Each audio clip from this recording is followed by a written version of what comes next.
Hey everyone, Karen here from Karen Martell Nutrition.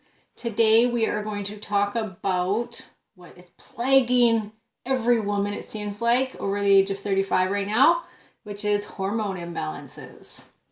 Now there's many forms of hormone imbalances, and we've got a lot of hormones in our body. So today I'm just going to be generalizing and we're going to be talking about what you can just do in general to basically start balancing whatever the hormones are that are imbalanced in the body. So we won't get into specifics. To get into specifics, I always suggest to go and have your hormones tested if you do suspect having hormone imbalance. Always go to your doctor or your naturopathic doctor and ask for a full panel saliva test or blood test to see where your hormones are at if you are unsure. But today we'll give you a good idea of if you might be, if you check off a lot of the symptoms that I'm going to talk about of having hormone imbalance, and you want to get started on correcting them and getting to the root cause of it, this is going to be a good start for you. And stay tuned because in the end, I'm going to be offering out an opportunity to win one of my online programs, the 30-Day Body Reboot. So stay tuned for that.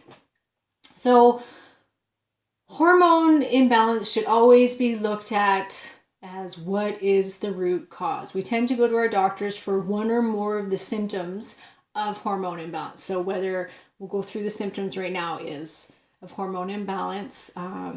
Emotional instability is always very, very common. So that feeling of you're on the emotional roller coaster and you can't get off. So a lot of women will say that, they fly off the handle really easily, or they'll cry really easily. They get angry. It just seems like they're a little bit of always like this, not just, the couple days before your period, which is very normal and common, but more so for, weeks out of the month, if not all through the month, basically, that you have that emotional instability going on. So that's one of the really top ones. Feeling like you don't have the ability to handle stress anymore or anything that kind of comes your way. You seem to just fall apart at the drop of a hat. That's another one. Of course, PMS more than, 2 or 3 days before your period comes. If you feel like, half of the month you're getting PMS, it's a good sign that there's some hormonal imbalance happening.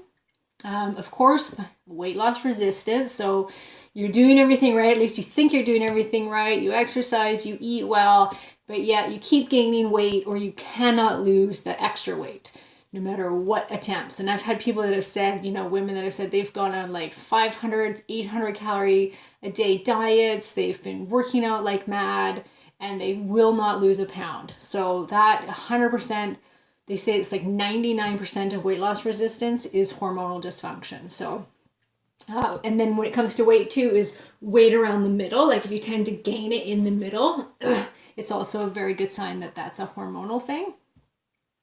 Water retention, fatigue, insomnia, or waking up like in the middle of the night and can't get back to sleep. No or low sex drive. Always know that that's one of the first to hit the road is the sex drive. And a lot of people, women especially after having children, will come in and say, what happened to my sex drive? Like I had kids and it's disappeared. It's like, there's nothing going on down there anymore. So that's your hormones, ladies, especially after having kids. These kids are just, because we're so nutrient deficient these days, having children, and we basically have to give all of our nutrients first to them. And usually we're not left with much once we have them. And then we go and get pregnant again a year or two later, and they suck the nutrients out of us again. So it just kind of compiles itself over the years of having kids. Plus we get sleep deprived, plus we're breastfeeding. It wreaks havoc on the hormones, and it doesn't matter what age you're at. I've seen early 30s women have a lot of like postpartum depression, which can be a drop in progesterone. So if you feel like you have not been the same mentally, physically, emotionally after having your children, then demand some blood work from your doctor to get your hormones tested. Okay? Big cause of all that. Others that terrible periods, so heavy cramping, lots of bleeding, facial hair, like suddenly you've got all these black facial hairs starting popping out on your face or on your arms or chest. Hair loss, so not only these don't all have to go together. Facial hair and arm hair usually tends to be an issue of too much androgens, which is the what they call the male hormones. And then ones like thyroid and stuff can cause hair loss. So you can lose part of your eyebrows, you get thinning hair here. So that can be thyroid.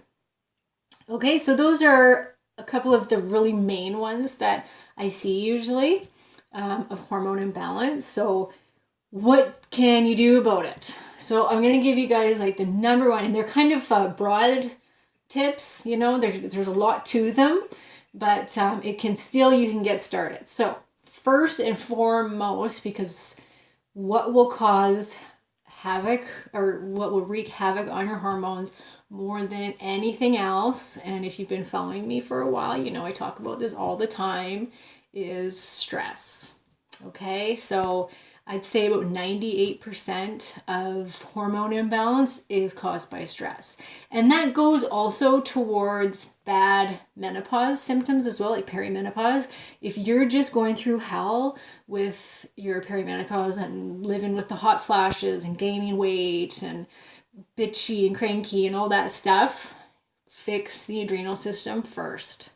Okay, let that be your entry into it of getting back on track with your hormones, is fixing your adrenals, and that's when I say stress, I'm talking about the adrenal glands. When I say that, adrenal glands is what pumps out cortisol, which is your stress hormone. So when we get stressed out, our adrenal glands pump out the hormone cortisol, which I like to think of as like the big macho hormone, the big steroid guy, because it is a great big steroid hormone and he will overtake everything in your body. So let's say you've got healthy levels of progesterone in your body. Well, your body won't be able to use it because cortisol will block those receptors and get in the way.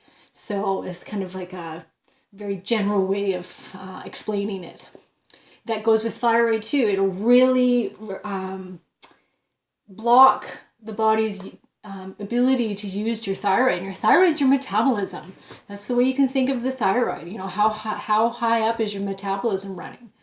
And if your cortisol is constantly being pumped out, your body, your thyroid will definitely feel the effects of that. So all of them will be affected by stress. So what can you do about it?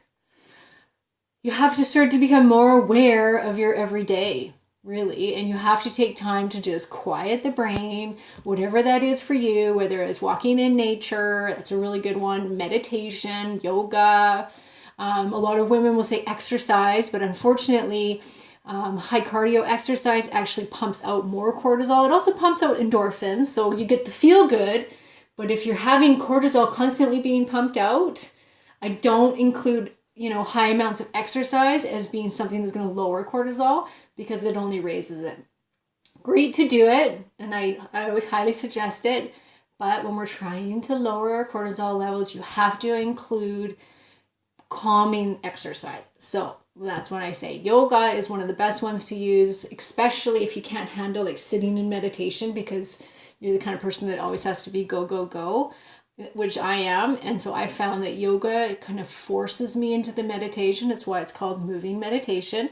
So it forces me into it, and I'm forced to calm down for an hour and just get in tune with my body, because I have to get out of my head, or else I'll probably fall over, because I don't have the best stability in yoga. So whatever it is for you. So some people, maybe it's traveling more, taking more vacation time, just doing nothing, like reading a good book. If that brings you peacefulness, then start doing it more. It's one of the hardest things for women to wrap their head around, is getting control of their stress, because it's so encouraged in our society right now to be stressed. We're trying to run our homes, we have full-time jobs, plus we've got a marriage, if you've got all these things on top of it all, And then you got to try and add in yoga too. Well, I understand that that can be very challenging for some, but it's a must. Our bodies aren't meant to run on this kind of high stress all the time. So there's different things you can take too. I always say if you can only do a little bit of like calming stuff in your life, then be sure to be supplementing. So take a really good adrenal complex. Lots of B's, C's are always really good for adrenal support. And then there's ones like different amino acids, L-theanine, GABA are both really good.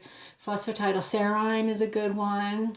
If you need me to go through this with you again, just put something in the comment section and I can give you the names of different brands that I like to take for those kind of things. So those are just things that will support the adrenals, help bring down the cortisol levels.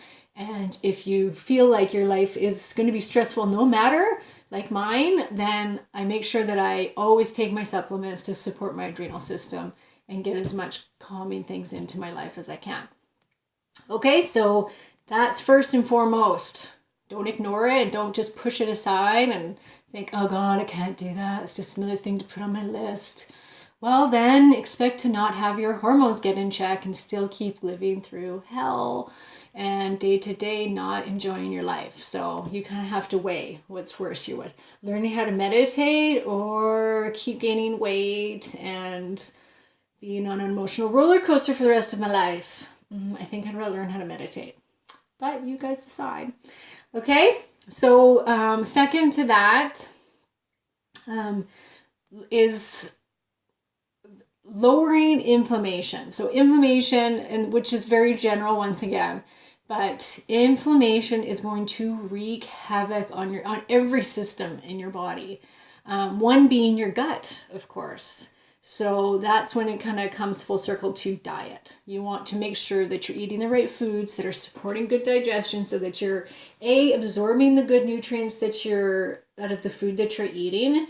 And those nutrients then can help with your hormonal system, of course, and your adrenals. And that you're eating low inflammatory foods, that your body isn't in a state of inflammation. When we're eating the wrong foods and your gut's becoming inflamed, what starts to happen is you start to have leaky gut. And leaky gut, food particles are getting out into your bloodstream and it sets up an immune response to those food particles saying, hey, you're not supposed to be here. And sets up, and that immune response basically sets up an inflammatory response in the body. Now, it's a little bit complicated. I don't want to get too far into it because that's a whole nother video is all about gut health. But the inflammation directly affects the adrenals. So once again, we're talking about cortisol and the effects that basically good digestion has on the level of inflammation that you have in your body, and how that inflammation, if you've kept it lowered, is going to help support the hormonal system. And also when you have good digestion, so going back to digestion, I should say inflammation and digestion, you can look at them together or separately, okay? There's certain gut bacteria that help us to break down estrogen. And so I've seen a lot of women that have excess estrogen. It's probably the number one, besides the cortisol and thyroid. I think they're kind of up there too. But estrogen dominance is definitely one of the most common hormone imbalances that women have right now, because we have so much estrogen in our environment between the plastics, the pesticides. These are all things that mimic estrogen in our body. The birth control pill, the food that we eat, like the meat and stuff like that, have been pumped full of hormones. There's many things that are causing problems with our estrogen levels. So a lot of women will have way too high estrogen. So in order to help bring that down, you want to be able to have the right gut bacteria, good digestion, to break down that excess estrogen and bring it out of the body. So one of the ways to do that is to have, of course, good digestion. You can take something called calcium D-glucarate, which helps to bind to that excess estrogen and break it down in the stomach and take it out of the intestines. So when it comes to our digestion, we want to make sure that everything is running smoothly so that our estrogen can get broke down. It also takes off pressure off of our liver, which is another main source of that we want to support in order to have healthy hormone levels. The liver kind of is the one that detoxifies all the toxins in our system, that will detoxify all the excess hormones. So if your liver's not working, all those hormones, the excess of hormones and estrogens will get dumped back into the system. And then we just have this free-floating excess estrogen in our body, which, like I said, is really, really common. So you can go into my blogs and you can read more about estrogen dominance and see if that is something that rings a bell for you, I guess you could say, or relates to you. But yeah, so I would say that those would be my two main, I know, like I said, they're a big umbrella, those things, stress and inflammation. And what causes those different things is multiple different reasons, but and that's when you can work with a practitioner, whether it be me or with a naturopath or somebody, a functional medicine practitioner that is knowledgeable in these things. But it's all about getting to the root cause of those problems, right? So looking at your lifestyle, looking at what you're eating. But yeah, so those are the two things that will have the largest impact on balancing your hormones. Okay, so inflammation, which is directly related to good digestion, and getting your stress in check, which means lowering those cortisol levels and supporting the adrenal system.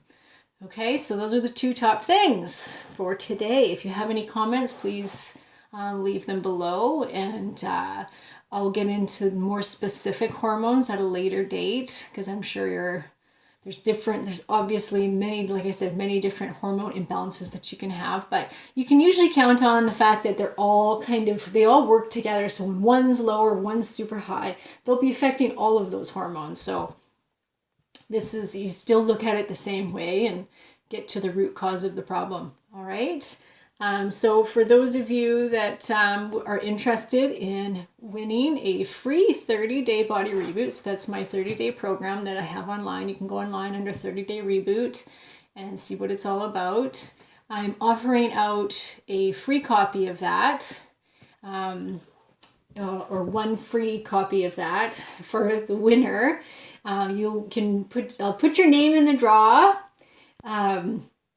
For if you have to like and share this video, and if you do that, your name will go into the draw to win my 30-day Body Reboot, which has the value of $47. It's a fantastic program. So yeah, all you have to do is like and share me and spread the good word. Okay, I offer out free 20-minute discovery sessions if any of you would like to know more about how I can help with your hormones and getting them in check. Feel free to email me, Karen@KarenMartel.com. Okay, thanks everybody.